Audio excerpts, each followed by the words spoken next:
నమస్తే సార్. నమస్తే. 'డాకు మహారాజ్' ప్రభంజనంపై మీ అభిప్రాయం ఏంటండి? ప్రభంజనం అంటే బాలకృష్ణ గారి వేవ్ నడుస్తోంది ఇప్పుడు. అంటే ఆయన 2 హ్యాట్రిక్‌లు సాధించాడు.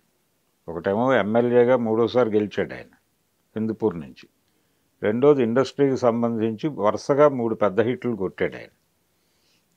ఈ రెండిటికి ప్యారలల్‌గా ఒక 3 సీజన్లు అన్‌స్టాపబుల్ చేసి కొడాలి నాని గారి భాషలో చెప్పాలంటే దాన్ని అడాప్ట్ చేసుకుని బాలకృష్ణ గారే చెప్పిన మాట.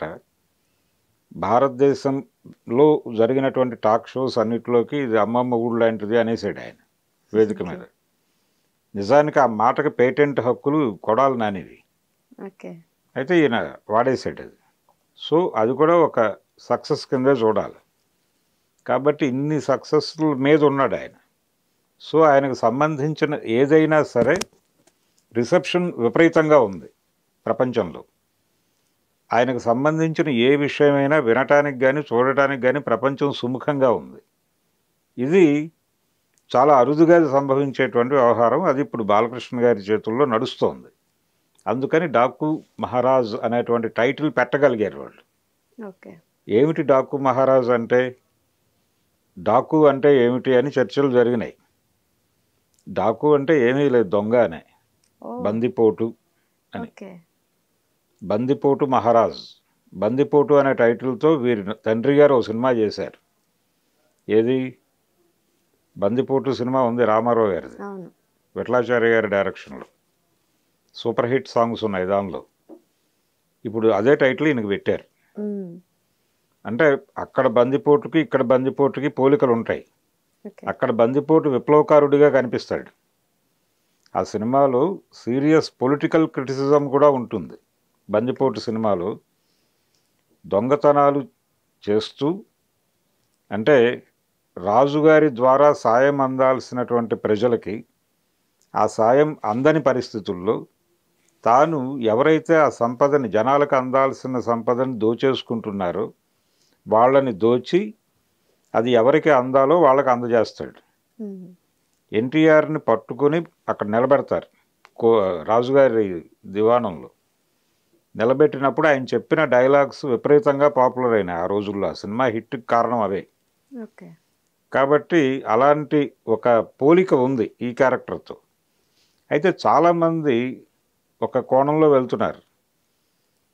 30sలో అంటే చంబల్ వ్యాలీలో ఈ పదం ఎక్కువ వాడతారు, డాకు అనేది. డాకు మహారాజ్ అనే పేరు ఎక్కువ అక్కడ వినిపిస్తుంది. చంబల్ వ్యాలీ, దొంగలు, దానికి సంబంధించిన చాలా బాలీవుడ్ సినిమాలు చూసాం మనం. షోలే కూడా అదే బ్యాక్గ్రౌండ్.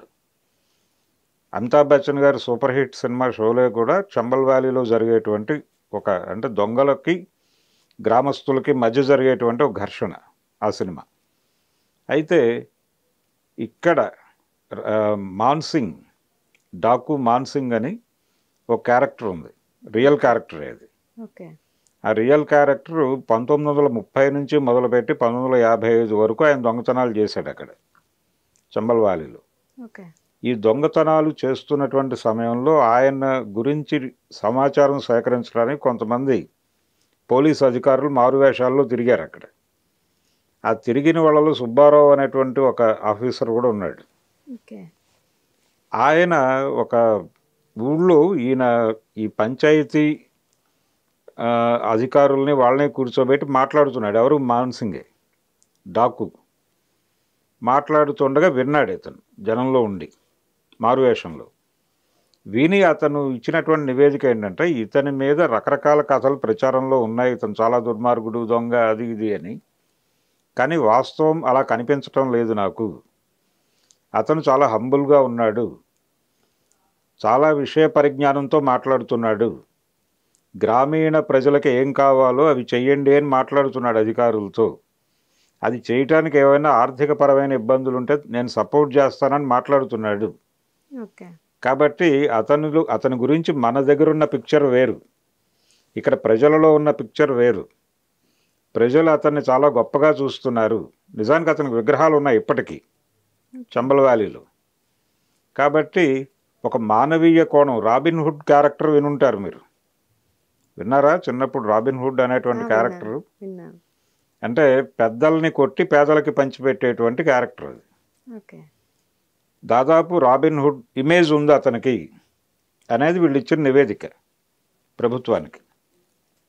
సో అలాగే చేసేవాడు ఆయన. కాబట్టి ఈవెన్ నక్సలైట్ల మీద కూడా అదే ప్రచారం ఉండేది కదా, వాళ్ళు దొంగలు దొంగతనాలు చేస్తారు అని. మనీ యాక్షన్ అనే పేరుతో వాళ్ళు ఆర్థిక వనరులు సమకూర్చుకోవడం కోసం, ఆయుధాలు కొనుక్కోవడం కోసం కొన్ని సందర్భాల్లో అలాంటి కార్యక్రమాలకి పాల్పడ్డారు. కానీ వాళ్ళు ప్రజలకు సేవ చేయడం కోసం ఆ పని చేశారు. కాబట్టి అదొక కోణం ఉంది.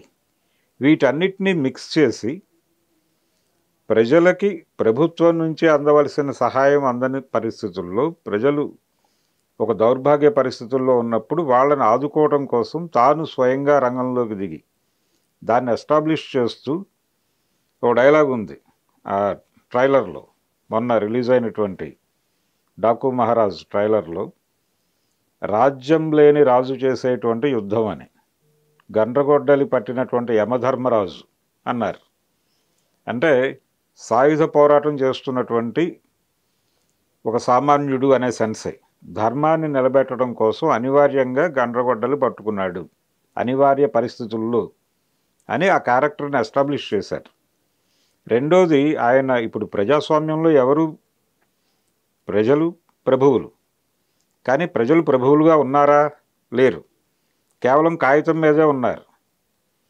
రియల్గా వాళ్ళే ప్రభువులు, కానీ వాస్తవంగా వాళ్ళని పక్కకి నెట్టేసి వేరే వ్యక్తులు రాజ్యం చేస్తున్నారు, ప్రజల్ని నామమాత్రంగా ఉంచి.